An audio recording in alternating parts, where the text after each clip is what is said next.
Hello students, ನಾನು ಈ ವಿಡಿಯೋದಲ್ಲಿ ಪ್ರೊಬ್ಯಾಬಿಲಿಟಿ ಚಾಪ್ಟರಲ್ಲಿ ಬರುವಂಥ ಒಂದು 3 ಮಾರ್ಕಿನ ಪ್ರಶ್ನೆಯನ್ನು ಸಾಲ್ವ್ ಮಾಡ್ತೀನಿ.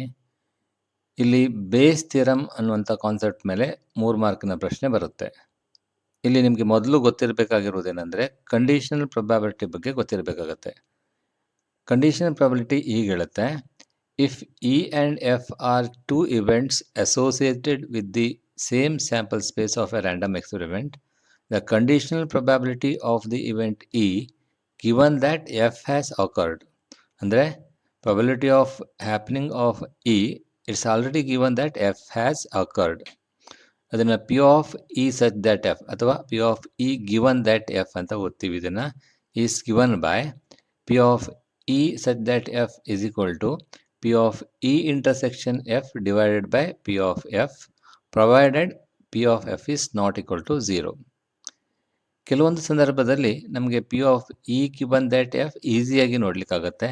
ಅಂಥ ಸಂದರ್ಭದಲ್ಲಿ P of E intersection F ನೋಡಲಿಕ್ಕೆ ಇದೇ ಫಾರ್ಮುಲನ್ನ ಯೂಸ್ ಮಾಡ್ತೀವಿ. P of E intersection F is equal to P of E given that F into P of F ಆಗುತ್ತೆ ಕ್ರಾಸ್ ಮಲ್ಟಿಪ್ಲೈ ಮಾಡಿದಾಗ. ಇದಾದ ನಂತರದಲ್ಲಿ ಇನ್ನೊಂದು ರಿಸಲ್ಟ್ ನಿಮಗೆ ಗೊತ್ತಿರಬೇಕಾಗಿರೋದು partition of a sample space. ಇಲ್ಲಿ ಪಾರ್ಟಿಷನ್ ಅಂದರೆ ಏನು ಅನ್ನೋದನ್ನು ಡೆಫಿನೇಷನನ್ನು ನೋಡ್ಕೊಳ್ಳಿ.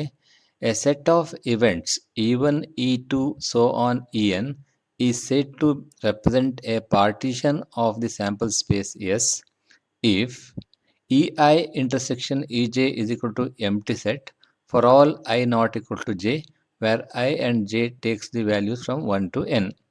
ಅಂದರೆ ಯಾವುದಾದ್ರೂ ಎರಡು ಇವೆಂಟನ್ನು ತಗೊಂಡಾಗ ಅದರ ಇಂಟರ್ಸೆಕ್ಷನ್ ಎಂಟಿ ಸೆಟ್ ಆಗಿರಬೇಕು ಅನ್ನೋದನ್ನು ಫಸ್ಟ್ ಕಂಡೀಷನ್ ಹೇಳುತ್ತೆ. ಎರಡನೇ ಕಂಡೀಷನ್ ಏನಂದರೆ E1 union E2 union so on En is equal to sample space. ಅಂದರೆ ಈ ಎಲ್ಲ ಇವೆಂಟ್ಸನ್ನು ಯೂನಿಯನ್ ಫೈಂಡ್ ಔಟ್ ಮಾಡಿದಾಗ ನಿಮಗೆ ಸ್ಯಾಂಪಲ್ ಸ್ಪೇಸೇ ಬರಬೇಕಾಗತ್ತೆ. ಮತ್ತು ಮೂರನೇ ಕಂಡೀಷನ್ ಏನು ಹೇಳುತ್ತೆ ಅಂದರೆ P of E I greater than 0 for all I takes the values from 1 to N. ಅಂದರೆ ಪ್ರತಿಯೊಂದು ಇವೆಂಟ್ಸ ನಾನ್ ಎಂಪ್ಟಿ ಸೆಟ್ ಆಗಿರಬೇಕು. ಈ ಮೂರು ಕಂಡೀಷನನ್ನು ಫುಲ್ಫಿಲ್ ಮಾಡಿದರೆ E1, E2 so on En ಅನ್ನು partition of a sample space S ಅಂತ ಕರಿತೀವಿ. ಈಗ ಪಾರ್ಟಿಷನ್ ಅಂದರೆ ಏನು ಅನ್ನೋದನ್ನು ಒಂದು ಫಿಗರಲ್ಲಿ ನಾನು ಎಕ್ಸ್ಪ್ಲೇನ್ ಮಾಡ್ತೀನಿ. ಈಗ ಈ ಏನು ಸೆಟ್ ಬರೆದಿದ್ದೀನಿ, ಒಂದು ಸರ್ಕಲ್ ಏನಿದೆ, ಇದು ಒಂದು ಸ್ಯಾಂಪಲ್ ಸ್ಪೇಸ್ ಅಂತ ಇಟ್ಕೊಳ್ಳೋಣ. ಅದನ್ನು ಎಸ್ ಅಂತ ಕರೆಯುವ. ಆ್ಯಂಡ್ ಇಲ್ಲಿ ನಮಗೆ ಇವೆಂಟ್ಸ್ ಇದೆ. E1, E2, E3, E4, E5 5 events ಇದೆ. ನೋಡಿ, ಇಲ್ಲಿ ಕಾಮನ್ ಎಲಿಮೆಂಟ್ಸ್ ಇಲ್ಲವೇ ಇಲ್ಲ. ಯಾವುದೇ ಎರಡು ಇವೆಂಟ್ಸ್ ತಗೊಂಡ್ರೂ ಸಹ ಅಲ್ಲಿ ಕಾಮನ್ ಇಲ್ಲವೇ ಇಲ್ಲ. ಹಾಗಾಗಿ ಈಚ್ ಪೇರ್ ಈಸ್ ಡಿಸ್ಜಾಯಿಂಟ್ ಆಯಿತು. ನಂತರ ಈ E1, E2, E3, E4, E5 ಇದಿಷ್ಟರದ್ದು union find out ಮಾಡಿದಾಗ ನಮಗೆ ಸ್ಯಾಂಪಲ್ ಸ್ಪೇಸೇ ಬಂದುಬಿಡುತ್ತೆ. ಮತ್ತು each event have some space. ಇಲ್ಲೊಂದು ಸ್ವಲ್ಪ ಜಾಗ ಇದೆ ಅಂದರೆ ಅದು ಎಂಟಿ ಸೆಟ್ ಅಲ್ಲ. That means probability of E I is greater than 0. ಆ ಮೂರು ಕಂಡೀಷನ್ನ ಇಲ್ಲಿ ಫುಲ್ಫಿಲ್ ಮಾಡುತ್ತೆ. This is the meaning of the partition of a sample space S. ಮತ್ತು E1 union E2 union E3 union E4 union E5 ಇದಿಷ್ಟನ್ನ union ನೋಡಿದಾಗ sample space ಬರುತ್ತೆ.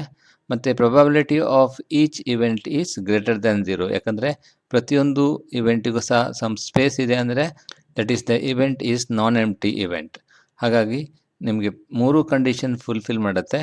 ಈ E1, E2, E3, E4, E5 ಏನಿದೆ ಅದನ್ನು ಪಾರ್ಟಿಷನ್ ಅಂತ ಕರಿತೀವಿ. ಈಗ in other words, the events E1, E2 so on En represent a partition of the sample space S if they are pairwise disjoint, exhaustive and have non-zero probability. ಈ ಮೂರು condition fulfil ಮಾಡಿದರೆ ಈ E1, E2, En ಅನ್ನು partition ಅಂತ ಕರಿತೀವಿ. ಈಗ base theorem statement ಹೇಳ್ತೀನಿ ನೋಡಿ. If E1, E2, so on En are n non-empty events which constitute a partition of a sample space S, that is E1, E2, so on En are pairwise disjoint and E1 union E2 union so on En is equal to sample space, and A is any event of non-zero probability, then P of EI is given that A is equal to P of EI into P of A such that EI divided by summation j going from 1 to n p of ej into p of a such that ej. ಈಗ ಇದರ proof ತುಂಬ ಸ್ವಲ್ಪ ಇದೆ, but ಈ result ನೀವು ನೆನ್ಪಿಟ್ಕೊಂಡ್ರೆ ಸಾಕಾಗುತ್ತೆ ಪ್ರಾಬ್ಲಮನ್ನು solve ಮಾಡಬೇಕಿದ್ರೆ. ಇದರ geometrical explanation ಸಹ ಕೊಡ್ತೀನಿ. ಈಗ ಒಂದು ಸ್ಯಾಂಪಲ್ ಸ್ಪೇಸ್ ಇದೆ and there is a partition E1, E2, E3 3 partition ತಗೊಂಡಿದ್ದೀನಿ. ಪಾರ್ಟಿಷನ್ ಅಂತ ಯಾವಾಗ ಹೇಳ್ತೀವಿ? E1, E2 ಇಂಟರ್ಸೆಕ್ಷನ್ ಎಂಟಿ ಇದೆ ನೋಡಿ, E2, E3 ಹಾಗೆ E1, E2 ಇದರ ಇಂಟರ್ಸೆಕ್ಷನ್ ಎಂಟಿ ಇದೆ, ನೋ ಕಾಮನ್ ಎಲಿಮೆಂಟ್ಸ್. ಇದಿಷ್ಟರ ಯೂನಿಯನ್ ನೋಡಿದರೆ ಅಂದರೆ E1 union E2 union E3 ಅಂದರೆ ಏನಾಗುತ್ತೆ? ಸ್ಯಾಂಪಲ್ ಸ್ಪೇಸ್ ಎಸ್ ಆಗುತ್ತೆ. ಮತ್ತು P of EI greater than 0 ಇದೆ. ಹಾಗಾಗಿ E1, E2, E3 become A partition. ಈಗ ಒಂದು ಇವೆಂಟ್ ಎ ಇದೆ, ಇದು ಒಂದು ಇವೆಂಟ್ ಎ. ಈಗ ನಾವು ಫೈಂಡ್ ಔಟ್ ಮಾಡಬೇಕಿರೋದು P of E3 given that A ಅಂತ ಇಟ್ಕೊಳ್ಳೋಣ. ಅಂದರೆ P of E3 given that A ಅಂತ ಹೇಳಿದರೆ ಆ್ಯಕ್ಚುಲಿ ಈ ರೀಜನ್ ಏನಿದೆ ಇದು E3 ಇಂಟರ್ಸೆಕ್ಷನ್ ಎ. ನಿಮ್ಗೆ ಗೊತ್ತಿದೆ P of E3 given that A ಅಂದರೆ P of is equal to P of E3 intersection A divided by P of A. ಅಂದರೆ ಇದು ನೀವು ಫೈಂಡ್ ಔಟ್ ಮಾಡಬೇಕಾಗಿರೋದು. ಈಗ P of A intersection E3 ಅಂದರೆ ನಮಗೆ suppose P of E3 given that A ನೋಡಬೇಕಂದ್ರೆ ಈ ಫಾರ್ಮುಲೆನ P of A intersection E3 ಅಂತ ಹೇಳಿದರೆ ನಿಮಗೆ ಫಾರ್ಮುಲೆ ಗೊತ್ತಿದೆ.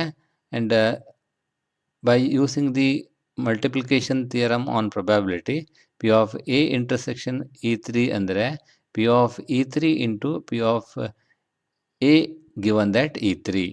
ಹಾಗಾಗಿ ಇದನ್ನು P of E3 into P of A given that E3 ಅಂತ ಬರೀಬೋದು. ಮತ್ತು P of A ಅಂದರೆ ಏನಂತ ನೋಡಿ, P of A ಅಂತ ಹೇಳಿದರೆ ಈ ಪ್ರೊಬ್ಯಾಬಿಲಿಟಿ ಅಲ್ವಾ? ಇದನ್ನು ನೋಡಬೇಕೆಂದ್ರೆ probability of this plus probability of this plus probability of this ಅಂದರೆ ಇದು ಪ್ಲಸ್ ಇದು ಪ್ಲಸ್ ಇದು ಮೂರದ್ರ ಯೂನಿಯನ್ ನೋಡಿದರೆ ಏನಾಗುತ್ತೆ? P of A ಬರುತ್ತೆ. And what is the probability of this?